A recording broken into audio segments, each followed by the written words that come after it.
It began with a private gathering that was never meant to become public. Behind palace walls, senior aides arrived without notice. Royal schedules were suddenly altered, and a silence settled over the monarchy that even veteran observers found unusual. Then came the announcement that stunned the nation. What King Charles revealed wasn't merely personal, it threatened to reshape everything the public thought they knew about the future of the crown.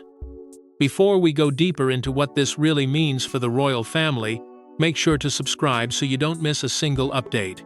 At first, it was treated as another quiet royal adjustment, the kind of internal movement the palace often hides behind polished statements and careful smiles. But this time, something felt different.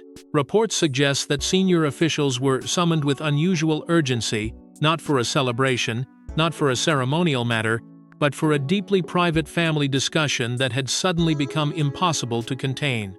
Charles, according to those familiar with the atmosphere around the monarchy, was not merely being briefed.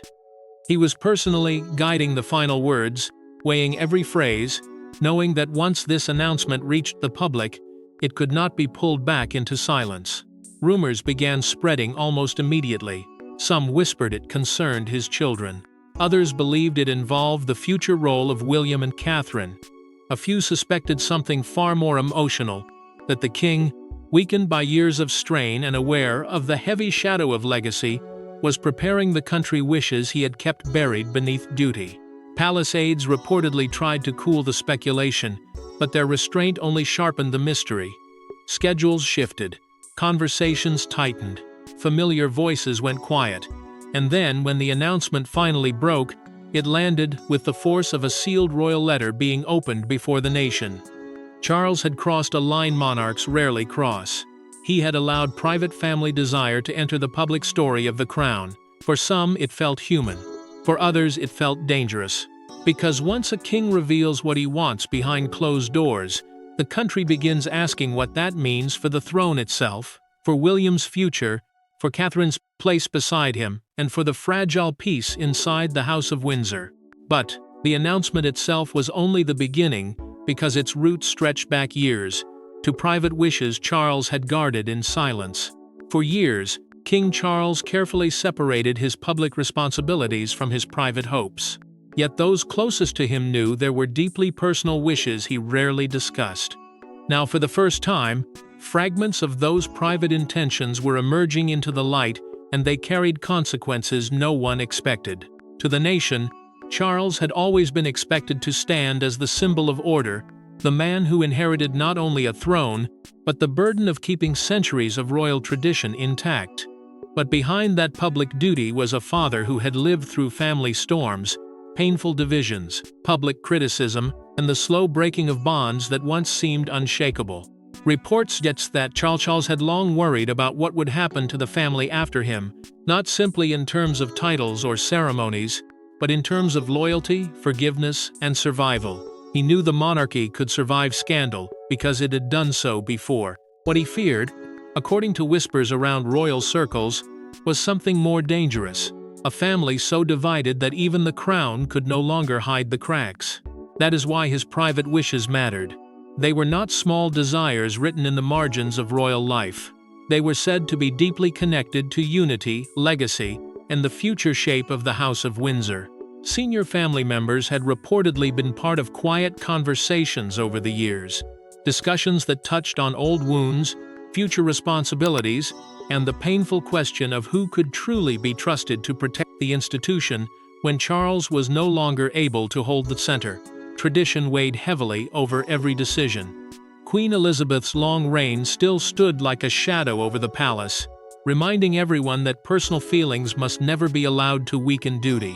Yet Charles was not his mother. He was more emotional, more reflective, and more openly shaped by regret. That made his choices both human and risky. The more pressure built around the monarchy, the harder it became to keep those wishes private. Every family tension, every public absence, every carefully worded palace statement seemed to push him closer to a decision he had delayed for years. And when those hidden hopes finally began to surface, they did not feel like a gentle confession. They felt like the opening of a locked chamber one filled with love, fear, unfinished pain, and consequences that could reach far beyond one royal household. As details surfaced, many began asking the same question: why reveal these wishes now after keeping them hidden for so long? Timing is everything in royal life. Every appearance, every statement, every silence carries meaning. That is why Charles's decision to speak now sent shockwaves through both the palace and the public. The timing seemed deliberate and perhaps even urgent. For months, the monarchy had been standing under a heavier light, with every question about the future growing louder, sharper, and harder to avoid. Charles knew that silence could protect a crown for a time, but silence could also become its own kind of confession. The longer he waited, the more others would write the meaning of his reign for him. Reports suggest that he understood this danger with painful clarity. He had spent a lifetime preparing to be king, only to inherit the throne at a moment when the royal family was fractured. The public was restless, and the next generation was already being measured against him. This announcement, then, was not simply about private feeling. It was about control. Control of the story, control of the legacy, control of the final message he wanted attached to his name before history made its judgment. Inside the palace, succession was no longer a distant idea whispered only in constitutional language. It had become emotional, practical, and immediate. Every decision Charles made now seemed to point toward the same uncomfortable truth. The monarchy was entering a turning point, and the king did not want that turning point shaped by rumor, resentment, or family bitterness. Public concern had been growing, not only about his health and stamina, but about whether the House of Windsor could remain steady through another era of strain. The wounds between family members had not vanished.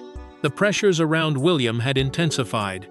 Catherine's quiet strength had become more central. And behind it all stood Charles, caught between the role of sovereign and the ache of a father, who knew some divisions might never fully heal.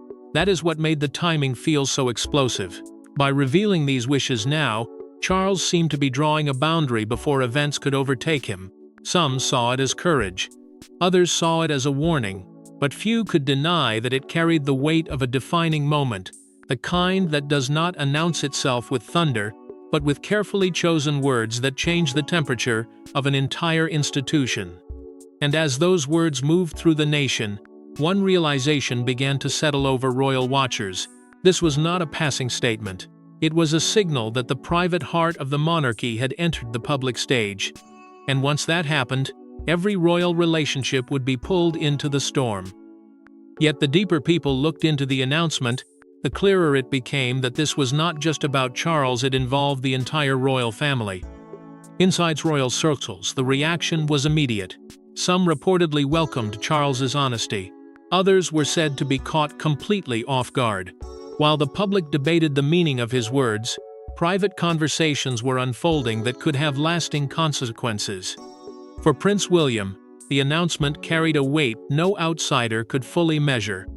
It was not only his father speaking to the nation, it was the reigning king placing private family wishes into the same space as duty, inheritance, and the future shape of the crown. Reports suggest William's response was careful, controlled, and deeply aware of what this moment could become. He understood that sympathy for Charles could quickly turn into speculation about succession, and speculation could become pressure. Catherine, as so often in moments of royal strain, was seen by many insiders as the quiet stabilizer, the figure who could soften the emotional shock without weakening the seriousness of what had been said.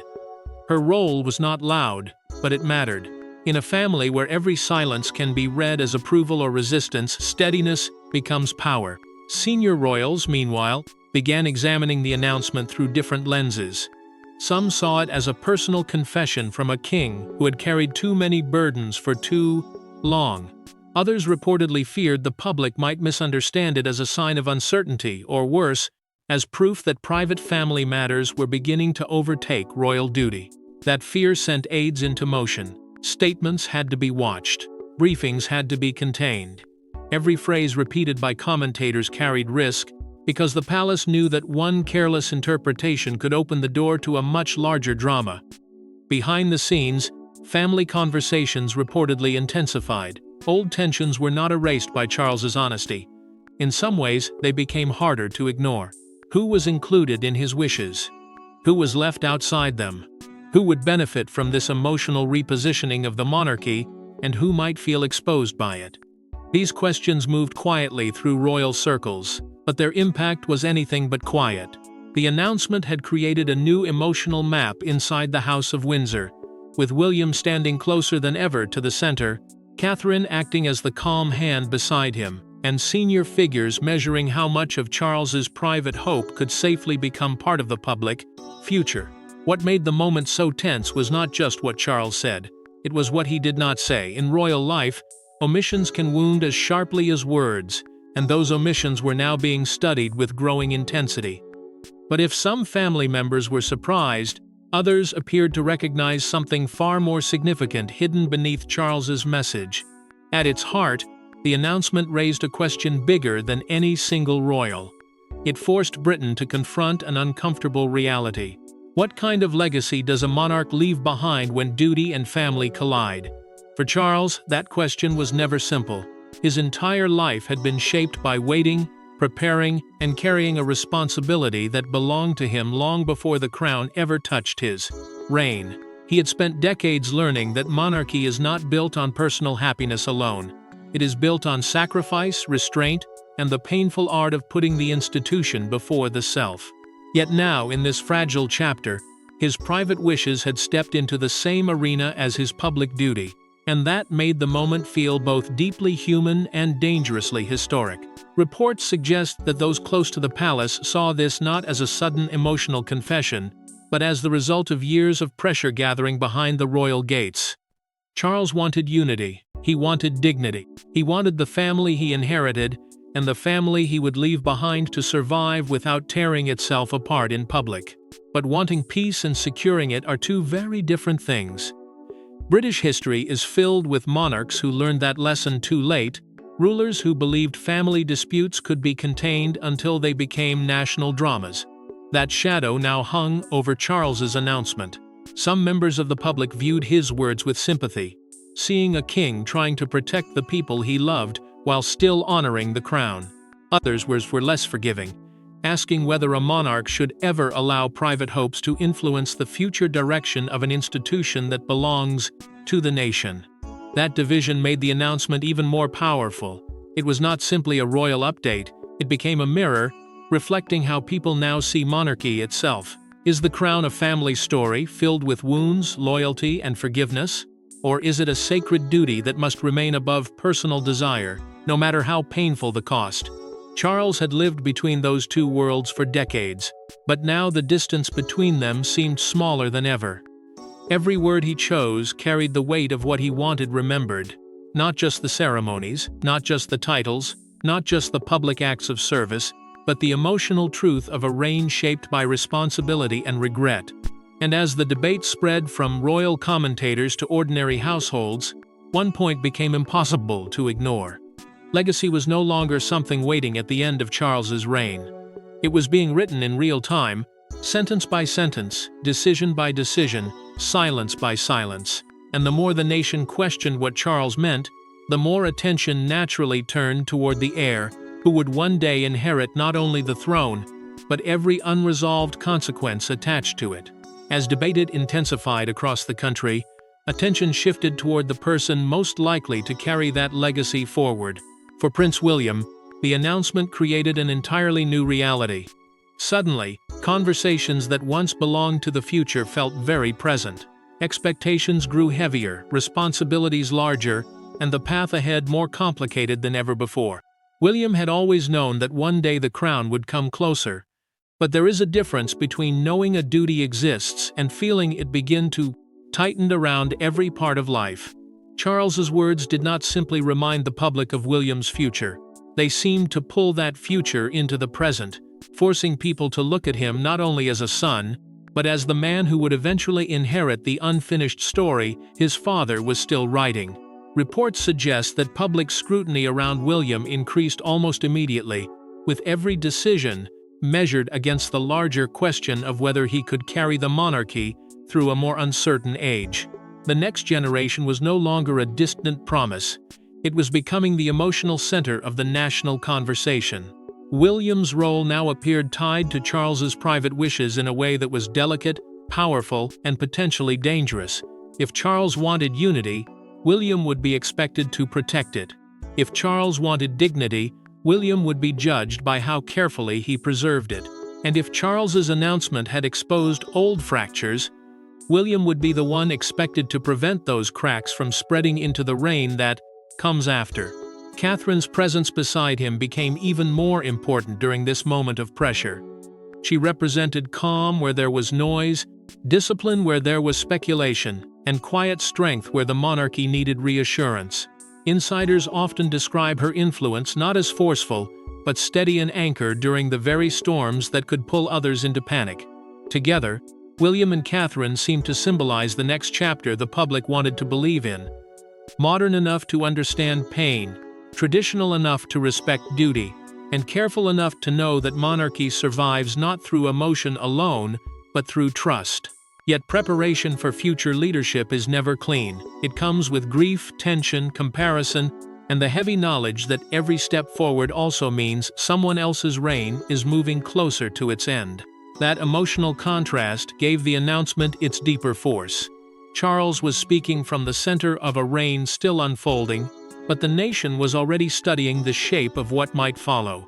And in that space between father and son, between private wish and public expectation, William found himself standing at a crossroads that could define not only his future, but the survival of the institution itself. Yet even as attention focused on William, one final revelation threatened to change how the entire announcement would be remembered. Just when observers thought they understood the full story, another detail emerged. It was subtle at first, a remark, a clarification, a piece of context that transformed the meaning of everything Charles had said. Suddenly, the announcement appeared far more significant than anyone initially believed. What had first sounded like a deeply personal reflection now began to look like something closer to a royal signal, carefully placed and deliberately timed. Reports suggest that the new detail centered on the way Charles framed his wishes not only as hopes for peace, but as guidance for the family's future conduct. That distinction changed everything. A wish can be emotional, guidance can become expectation, and expectation inside the monarchy can harden into pressure. Media commentators began revisiting the first announcement line by line, asking why certain phrases had been included, why others had been avoided, and why the palace had allowed such a private matter to carry such public weight. The more they examined it, the more the story seemed to widen. Royal insiders offered cautious perspectives, suggesting that Charles may have been trying to protect the monarchy from future conflict by making his intentions unmistakable now, but that only raised a sharper question: protect it from whom and from what? Public reaction grew more emotional as people began to see the announcement not as a simple family message, but as a possible warning about unresolved tensions still moving beneath the surface. Some felt sympathy for a king trying to bring dignity to a divided household. Others worried that his words could place impossible pressure on William, Catherine, and the next generation, forcing them to carry not only the crown, but the emotional burdens Charles could not fully settle himself. Debate over his true intentions became fierce. Was this an act of love, a final attempt at unity, a quiet boundary drawn before the monarchy entered its next chapter?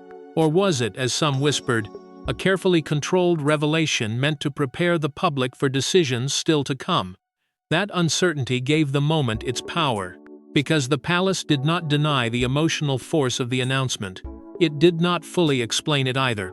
And in the space between those two choices, speculation grew. Every word became evidence, every silence became suspicious. Every family reaction became part of a larger puzzle. Charles had opened a door that monarchs usually keep locked, and now the nation was staring inside, trying to understand whether it had witnessed a father's vulnerability or a king's strategic warning. The answer was still hidden, but its consequences were already moving through the House of Windsor like a gathering storm. And that brings us to the final and perhaps most important question of all: what happens after a king shares his deepest wishes with an entire nation? Some royal announcements are forgotten within days. Others become turning points that define an era. As Britain absorbed the king's words, many began to suspect that this moment belonged firmly in the second category. The impact did not fade when the first headlines moved on. It settled deeper into the public conversation, into the palace atmosphere, and into the fragile space between monarchy as a family and monarchy as an institution. Charles had not only shared a private wish, he had forced the nation to think about what it expects from a king when his heart and his crown no longer seem easy to separate. Reports suggest that for many inside royal circles, the announcement became a line in the sand, a moment after which every decision would be judged through the lens of legacy. Would the family draw closer, or would old wounds harden under the pressure? Would the public see compassion or weakness? Would William and Catherine inherit a calmer future, or a storm made heavier by unresolved emotion? These questions did not disappear, they gathered strength. Across Britain, people began reflecting on the monarchy not as a distant symbol, but as a human institution carrying centuries of glory, grief, sacrifice, and silence. That was the strange power of Charles's words. They made the crown feel both grand and vulnerable at the same time. Yet the future remains unforgiving. The monarchy still faces scrutiny, family tension, generational change, and the constant demand to prove its place in modern life. William and Catherine now stand closer to the next chapter, not because the present has ended, but because Charles's announcement made the future feel impossible to ignore. Their calm, their choices, and their ability to hold public trust may decide whether this moment becomes a wound or a bridge. For Charles, these private wishes may become one of the most emotional parts of his legacy, not the loudest, not the most ceremonial, but perhaps the most revealing. They showed a king trying to protect what he loved while still carrying the duty he could never escape. And as the nation was left contemplating what comes next, one truth became clear. Royal history is not only shaped by crowns, castles, and formal declarations. It is shaped by the hidden wishes that finally rise to the surface, and by the people strong enough to carry their consequences. Because long after headlines fade and debates quiet down, the true measure of a monarch is not what he inherits, but what he chooses to leave behind.